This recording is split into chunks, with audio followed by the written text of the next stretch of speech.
Hello student. आज से हम इनकम फ्रॉम सैलरी का चैप्टर स्टार्ट करेंगे। बहुत से स्टूडेंट की ये रिक्वेस्ट आई थी कि सर हमें इनकम फ्रॉम सैलरी में बहुत प्रॉब्लम आती है, क्योंकि हमारा जो डायरेक्ट टैक्स है उसका सबसे जो टफ़ टॉपिक होता है, जिसमें सबसे ज़्यादा एडजस्टमेंट होते हैं, वो हमारा इनकम फ्रॉम सैलरी है। हमारे जितने अदर चैप्टर हैं उन सभी चैप्टरों को मिला दें और अगर सैलरी को अलग रखें तो उन सब को मिला के जितने चैप्टर बनते हैं वो, और उसके मुकाबले जो एक सैलरी होता है यह उनके लेवल का रहता है, या उससे हम कहें कि और टफ पड़ता है। तो इसीलिए हम इसके स्टार्टिंग से एक एक पॉइंट को क्लियर करते जाएंगे, जिससे आपको एग्ज़ाम में किसी तरीके का भी क्वेश्चन आए तो आपको किसी तरह की भी कोई समस्या ना आए। सबसे पहले हम फर्स्ट क्वेश्चन देखते हैं। पहले इसका स्ट्रक्चर समझ लीजिए आप। जैसे मान लो कोई सरकारी कर्मचारी है। सरकारी कर्मचारी को सरकार के द्वारा मकान की सुविधा दी जाती है।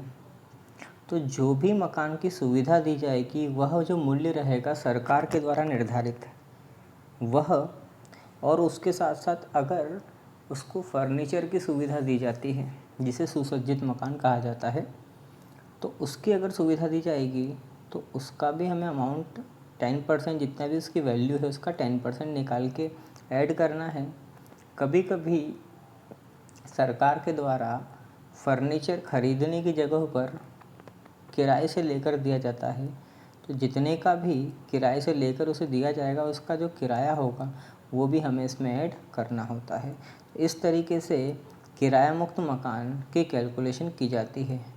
एक तो उस मकान का एक्चुअल पूरे साल का किराया रहेगा, उसमें अगर उसे सुविधा कुछ दी गई है तो उसका 10% फर्नीचर वगैरह, एयर कंडीशनर, फ्रिज वगैरह, और अगर उसको ये सुविधा किराए से लेकर दी गई है, ख़रीदा नहीं गया है, तो उसका जो भी साल भर की वैल्यू होगी उसे हम क्या करेंगे, ऐड करेंगे। आइए पहला क्वेश्चन देखते हैं। फर्स्ट क्वेश्चन है आपका, मिस्टर गोविंद शर्मा केंद्रीय सरकार के कर्मचारी हैं, सेंट्रल गवर्नमेंट के एम्प्लॉय हैं वो। उन्हें बिना किराए से आवास सुविधा दी गई है, मतलब बिना किराए से, मतलब उन्हें कोई भी किराया नहीं चुकाना है। उनको 38,000 रुपये प्रति माह वेतन मिलता है। उनकी सैलरी कितनी है, 38,000, एवं निःशुल्क आवास का उचित किराया 4,000। देखिए यहाँ उचित किराया, यहाँ हम इनकम फ्रॉम हाउस प्रॉपर्टी नहीं देख रहे हैं, याद रखिएगा आप। नहीं तो आप उचित किराया, और उसमें जब सैलरी होती है तो सरकारी कर्मचारी के लिए जो सरकार ने निर्धारित करा है, क्योंकि उनके पास तो रिपोर्ट उसी की जाएगी, तो उसी से कैलकुलेशन की जाती है। उचित किराया 4,000 था, जबकि शासकीय नियमों के अनुसार ऐसे आवास का किराया कितना है, 1200। हमें 1200 रुपये से मतलब है, ना कि 4,000 से। मकान के साथ दिए गए फर्नीचर की लागत, फर्नीचर भी दिया गया उसे कितने का, 40,000 का। जबकि टीवी, फ्रिज एवं एयर कंडीशनर जिनकी लागत 60,000 है, देखिए ध्यान से सुनिएगा, जिसकी लागत 60,000 है लेकिन उसे ख़रीदा नहीं गया है, उसे 1,000 रुपये प्रति माह किराए पर लेकर दिया गया है, तो यहाँ पर जो किराए की लागत आएगी उसको हम लिखेंगे, ना कि 60,000 का 10% आप लगाएंगे। किराए पर लेकर सरकार ने कर्मचारी को उपलब्ध कराए हैं आयकर की दृष्टि से किराया मुक्त मकान का मूल्यांकन। तो किराया मुक्त मकान का मूल्यांकन हम कैसे करें? सबसे पहले तो हम मकान की जो भी रेंट है सरकार के द्वारा, तो सरकार के द्वारा कितना निर्धारित करा, 1200। 12 महीने का कितना होता है, 14,400। अभी आपको बताया जो भी एडिशनल उनको सुविधा देंगे। फर्नीचर की लागत कितनी थी वहाँ पे, 40,000। 40,000 का 10% कितना हुआ, 4,000। एक फर्नीचर वहाँ पर 60,000 का भी है, 40,000 का ख़रीदा गया, क्योंकि यहाँ ये नहीं बोला है किसका किराया दिया, लेकिन यहाँ ये जो आगे एयर कंडीशनर है वो 60,000 का था, लेकिन उसको किराए से लेकर दिया है। और कितना किराया, 1,000 पर मंथ, तो 12 महीने का कितना होगा, 12,000। तो किराया भी हमने क्या करा, ऐड करा। मतलब उस एम्प्लॉय को मकान की सुविधा जो दी गई है वो गवर्नमेंट के या आयकर के नियमों के अनुसार उसको जो सुविधा दी गई है वो है हमारी कुल मिला के 30,400 रुपये की सुविधा, जिसे हम बोलेंगे मकान की सुविधा का मूल्यांकन। मतलब उसे जो भी अमाउंट मिला है ये उसको सुविधा दी गई है, इसको 1 रुपया भी इसका नहीं चुकाना है। ये गवर्नमेंट की तरफ से उसे क्या दी गई है, सेवा दी गई है। नीचे चाहे तो आप इसकी टिप्पणी भी ध्यान से पढ़ेंगे तो आपको इजीली सवाल समझ में आ जाएंगे, जब आप खुद देखेंगे तो भी। देखिए, सरकारी कर्मचारी की दशा में वेतन के प्रतिशत एवं उचित किराए का मकान के मूल्यांकन पर कोई प्रभाव नहीं पड़ेगा। ये कब प्रभाव पड़ता है, जब सरकारी कर्मचारी नहीं हों। फर्नीचर की श्रेणी में टीवी, फ्रिज, एयर कंडीशनर भी आते हैं, इसलिए इसका जो भी सरकार ने भुगतान किया है वो भी हम क्या करेंगे, ऐड करेंगे। तो ये जो हमने क्वेश्चन समझा ये सरकारी कर्मचारी के लिए था। अब हम पहले अशासकीय कर्मचारी के कुछ रूल पढ़ें। देखिए, अगर क्वेश्चन में सरकारी की जगह अशासकीय वर्कर होता है, अन्य कर्मचारी या अशासकीय, तो शासकीय कर्मचारी के अलावा सभी कर्मचारी अन्य कर्मचारी की श्रेणी में आएंगे। इस श्रेणी में अलग अलग होता है, एक अर्ध सरकारी होता है, एक होता है सार्वजनिक उपक्रमों या निगमों के कर्मचारी, एक होता है स्थानीय निकाय एवं प्राधिकरणों के कर्मचारी, और एक होता है बैंक एवं बीमा निगमों के कर्मचारी। इस तरीके से इन्हें बांटा गया है। पांचवा है शेष अन्य गैर सरकारी कर्मचारी, जैसे कंपनियों के, फर्मों के, संस्थानों आदि में कार्यरत कर्मचारी। अब यहाँ आपको क्या ध्यान रखना, अगर इस तरीके की कोई सिचुएशन बनती है, मतलब सरकारी कर्मचारी के अलावा अगर कोई कर्मचारी होता है, तो उसके लिए आपको कैलकुलेशन कैसे करनी है, उसके लिए आपको पॉपुलेशन देखना पड़ेगी। और पॉपुलेशन कैसे देखेंगे, अगर पॉपुलेशन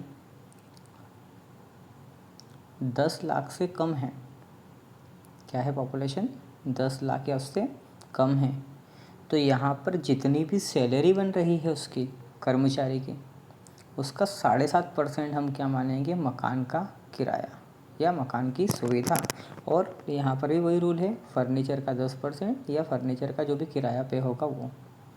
बाकी सेम पॉइंट चलेंगे, नीचे वाले पॉइंट आपके सेम रहेंगे, बस आपको 10 लाख से अगर कम जनसंख्या वाला शहर है तो 7.5 करना है आपको। 10 लाख से अधिक जनसंख्या लेकिन 25 लाख से कम जनसंख्या का शहर है तो आपको 10% निकालना है सैलरी का, और 25 लाख से ज़्यादा जनसंख्या है तो आपको सैलरी का कितना निकालना, 15%। तो आपको क्या याद रखना, 7.5, 10 और 15। 7.5 कब, जब पॉपुलेशन 10 लाख से कम दी गई हो। कब 10%, जब 10 लाख से ज़्यादा हो लेकिन 25 लाख से कम हो। और कब 15%, जब 25 लाख से कितने भी ज़्यादा जनसंख्या हो। अब यहाँ पर ये याद रखिएगा कि वेतन को किसे मानेंगे, तो वेतन में किस किस को जोड़ेंगे, तो उसका सब आपको ये पॉइंट अच्छे से पढ़ना है कि वेतन से आशय मूल वेतन, बोनस, कमीशन, मनोरंजन भत्ता, नगर क्षतिपूरक भत्ता, अन्य करयोग्य भत्ते और महंगाई भत्ता। यदि यह सेवा की शर्तों के अधीन हो तो इनको जोड़ना है, न तो नहीं जोड़ना है। तो ये पॉइंट याद रखना, सेवा की शर्तों के अधीन होगा तो जोड़ेंगे, नहीं तो नहीं जोड़ेंगे। अगर सर्विस की कोई भी यहाँ पर शर्त वगैरह दी होगी, उसको ये सेटिस्फाई करता है तो। इसके बाद यदि मकान स्वामी नियोक्ता का हो तो वेतन का निर्धारित प्रतिशत ही सुविधा का मूल्य होगा, उचित किराए पर कोई ध्यान नहीं दिया जाएगा अगर खुद का होगा तो। चलिए अब इस टाइप का हमें क्वेश्चन देखते हैं।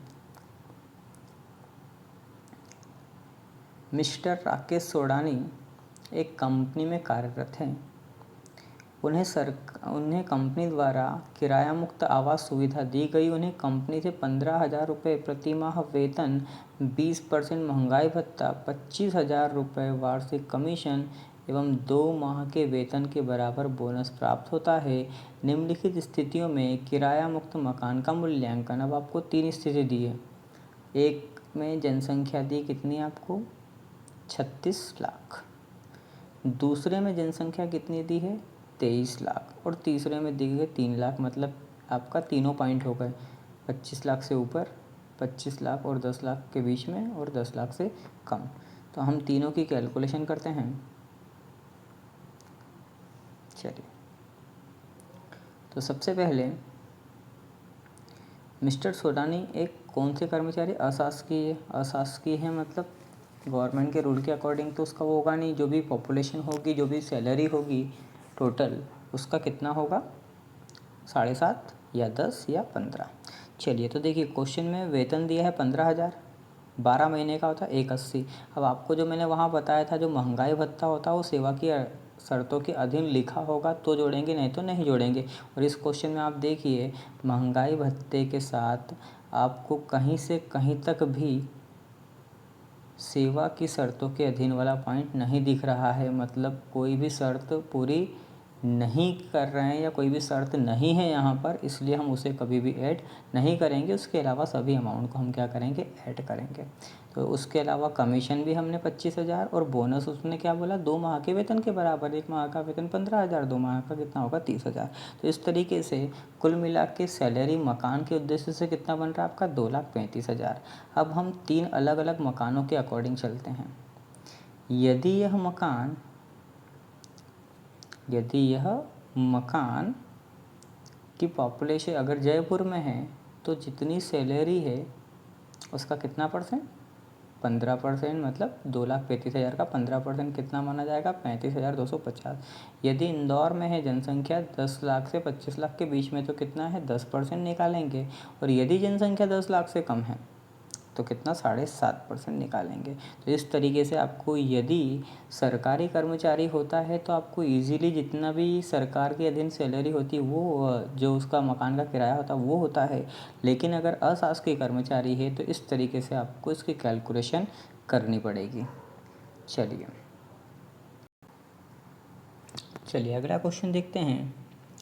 मिस्टर नीलेश नीमा ने गत वर्ष 18-19 के लिए निम्नलिखित जानकारी प्रस्तुत की। वह एक कंपनी में कार्यरत है तथा प्रति माह कितनी सैलरी उसको मिल रही, 12,000। इसके अलावा उन्हें मूल वेतन का 25% महंगाई भत्ता भी प्राप्त होता। मूल वेतन का 25% मतलब जितनी सैलरी बनेगी इसका 25%, जो कि सेवा की शर्तों के अधीन है। देखिए यहाँ पर आ चुका है इसलिए हम काउंट करेंगे। वे दिल्ली